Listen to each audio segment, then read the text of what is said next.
Okay, good evening. Happy Wednesday night. I am Ramit Sethi, and tonight we are talking about generosity. And I was thinking about this today because I've been getting emails from people asking if I can help them finding a job. Hold on, Cass has had 7 sneezes in a row. Oh my God. Well done. That was impressive. Breathe. So I've been getting emails from people basically saying, can you help me out? Can you give me a break? I get hundreds of these per day on Instagram, email, etc. And I can't respond to every email I get. I used to be able to, but that has changed, unfortunately.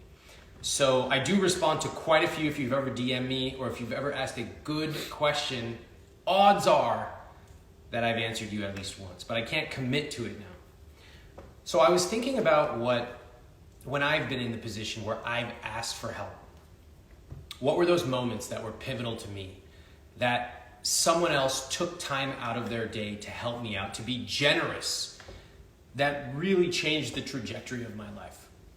And there were 3 moments that came to mind for me as I was thinking about this today. The first was in college. One of my mentors, BJ Fogg, at BJ Fogg on Instagram and YouTube and whatever, he took a chance to meet with me as a freshman. Freshmen don't do research on campus, but I was persistent. I emailed him, and I remember we went to have coffee somewhere. I think it was Stanford Shopping Center, and he asked me about myself. Now, he was a lecturer. He ran a research lab, the Persuasive Tech Lab, now called Behavior Design Lab, and I was this little freshman. What was I, 18 years old? And here I was telling him the stuff that I was interested in, and he was actually interested in asking questions. And I remember him taking that 30, 60 minutes out of his day to talk to me, a nobody. And that had implications and ramifications beyond that meeting. First off, we've built a long-term relationship. He was at my wedding. I just interviewed him on stage at the 92nd Street Y for his recent book launch. So we have worked together for years, and after that we worked together for many years at Stanford. But also what it taught me was the power of the generosity of time. He was a busy guy. He didn't have to meet me. I was a nobody. But he did, and he listened, and he asked questions. And that really reinforced that I had something to say, even if my ideas were a little juvenile and maybe not fully formed. It reinforced to me that maybe I was onto something. And then as he gave me more time, being the head of the research lab and inviting me in as a researcher, becoming my mentor, meeting with me when I had questions about my career, it took on even more significance. So I will always be thankful for that first meeting. He didn't have to take it, and it meant a lot to me. It still means a lot. And that generosity of time is something that I think is very rare. So thanks to BJ for that.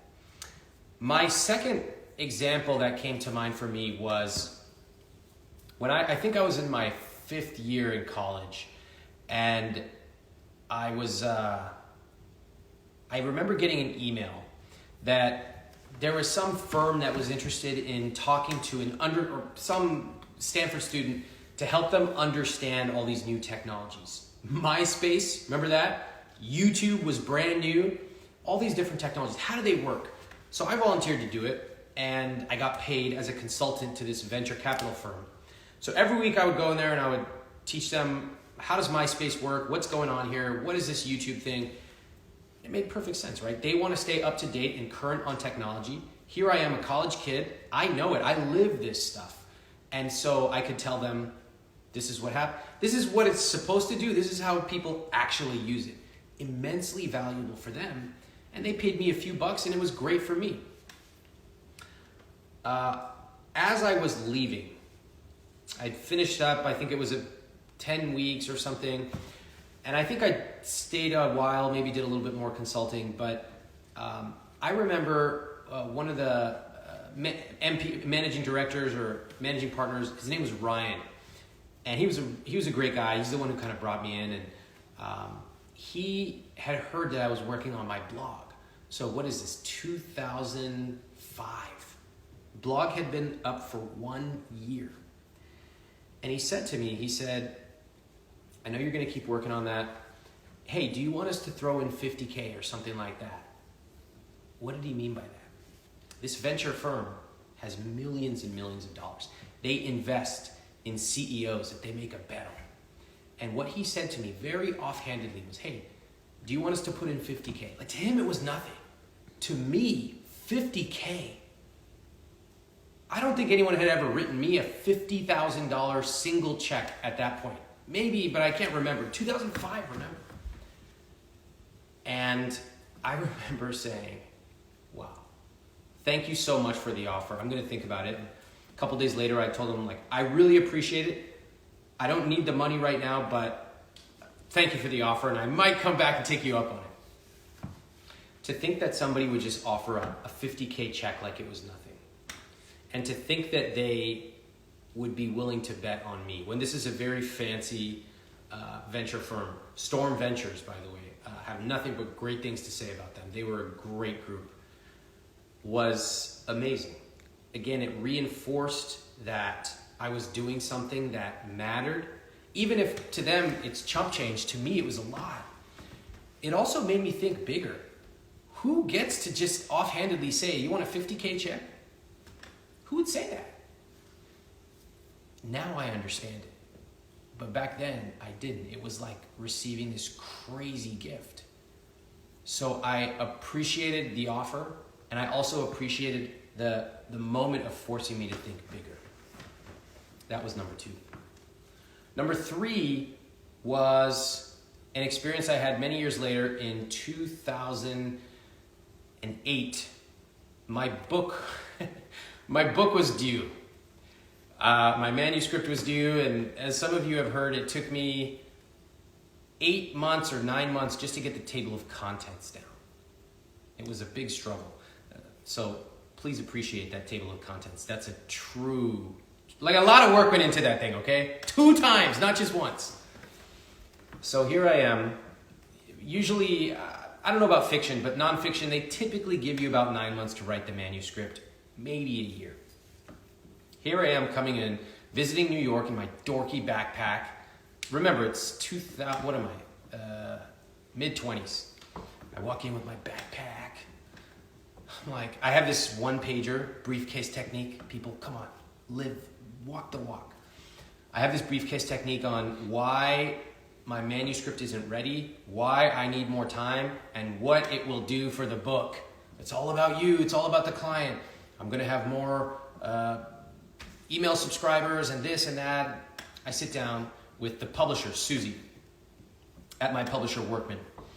And I said, Susie, she goes, how's the book going? I go, well, I've made some breakthroughs, but... And she gets this smile, and I said, well, you know, the reason I wanted to come here is that I'm running late. It's not quite ready yet, and I kind of gather my breath to start explaining, and I'm mentally getting ready to reach for the briefcase/backpack. And she goes, you know what? Take as much time as you need. Let's get it right. Just think what it feels like to be a young author at that moment. Nervous about coming in here. Not confident in the state of the book. And worried what she's going to say. I mean, what is she going to say? You signed a contract, we need it. I didn't know how to deliver it. Or what is she going to say? Let's cancel the contract. I didn't imagine that she would just say, let's take the time and do it right. And I have to say that that is very inspiring. That is the way that I love to operate myself. Of course we need deadlines. We can't let things go on forever. But in my experience, I would rather get it right than get it arbitrarily done by an arbitrary deadline.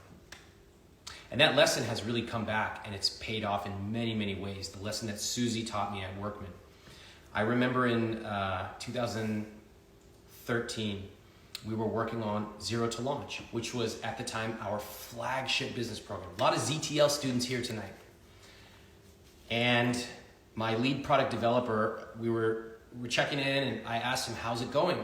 This is 2013, planning on a January 2014 launch. And he said to me, look, we can launch it, but it's not going to be fully done. It's not going to be as good as it can be. And I sat back and I said, how long do you need? And he said, April. And I said, then do it. Take the time. Let's get it right. So straight from Susie to me as a leader was something that I inherited from her. I learned it from her.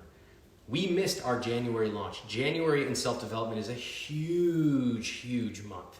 Okay, it's like the Valentine's Day for jewelry. It's like that for self-development. And so it cost us a lot. But I wanted to get it right. And I'm so glad I did, because when we launched in April, it was our biggest launch in our history. And people bought ZTL and created their own businesses for years and years to come. That was an amazing flagship program until we just pulled it off recently and replaced it with the new Earnable. So in my experience, and something I learned from Susie, was her generosity in allowing me to take the time to do it right. And that has come directly into my business. Taking the time to create a book that stands the test of time. That when I updated it 7 years later, it was virtually all correct. Just a few minor tweaks and a lot of new material I put in the second edition. Same with Earn 1K, ZTL. They lasted the test of time. Now Earnable. These are things that I love to do, is create the best, things that will last. And a lot of it traces back to that generosity that Susie showed me. So I'm going to just share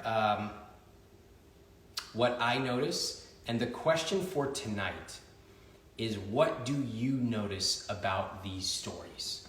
So please type that in. I'd love to hear from you. What do you notice about these 3 stories of generosity?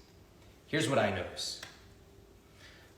Sometimes just spending 15 minutes or an hour to listen to you can change the trajectory of your life. That was a lesson from BJ Fogg. Sometimes generosity is giving you an opportunity that you are not technically qualified for. How many of us have had a boss or a hiring manager who said, you know what, you don't fit every single thing on here, but I know you can do it. Amazing. Sometimes generosity is resources. It's access to money or introductions in a network. And that was what I learned from Ryan. And sometimes it's simply saying, I understand. That's it. Not dragging it out, but just saying, I understand. Keep going. That was a lesson I learned from Susie. My final lesson is to put yourself in the position for generosity. And if you see it, take it. So let's see what, if anything, the commenters have to say tonight. What did they notice about the stories, Cass? I'm curious. Not needing it to look perfect and just being supportive. Right. They provided a chain reaction to how you approach your own business and people around you. Yes. Let's see. There's no shaming. It was like, let me just help you. Yeah, love it. One final thing that I take away, which is, if you want to experience generosity, if you want to be on the receiving end of people like the ones that I mentioned who really changed my life, then the golden rule applies. You have to be generous first in order to be the recipient of others' generosity. So many of you may have seen something I posted today on email and social media, and that is that I Will Teach You to Be Rich is committing $25,000 to Feeding America. This is an organization that we are specifically donating to so that people who are hungry right now during coronavirus can have food. And it's something that's really meaningful to us. And after we announced this, one of my coworkers said, you know what, why don't we match whatever people donate? Let's increase the amount that we can contribute to this organization. So that's exactly what we're doing. Let me give you a URL. I want you to donate. I want you to recognize that the I Will Teach philosophy is a rich life is lived outside the spreadsheet. And so Whatever the amount is that you can do, I want you to donate. I've seen people donate $5. I've seen people donate hundreds of dollars already today. We will match your donation up to $25,000. Frankly, if we don't get 25K, we're gonna donate that anyway, okay? But I wanna give as much as we can through this community. People who have been watching these fireside chats, you have money, I know you do. It's time to pull out your credit card and donate to people who are in need. Remember this philosophy that a rich life is lived outside the spreadsheet. It's not just about counting our money and accumulating it, it's deploying it and helping people, especially people less fortunate than us in times like this. So here's this URL, feedingamerica.org/Sethi-COVID. You can also find it on my Twitter account. It's also on my Instagram bio. It's everywhere right now. And we're doing this until Friday, 2 days from now. So please go to feedingamerica.org/Sethi-COVID. Again, the URL is all over my social media. If you're on my email list, iwt.com, you got an email today about it. My key thing here is that if you want to be the recipient of generosity, let's be generous first. So I would love for you to contribute, and I would love for us all as a community to be able to donate to people who need food, especially at a time like this. Thanks for watching, and I will see you tomorrow.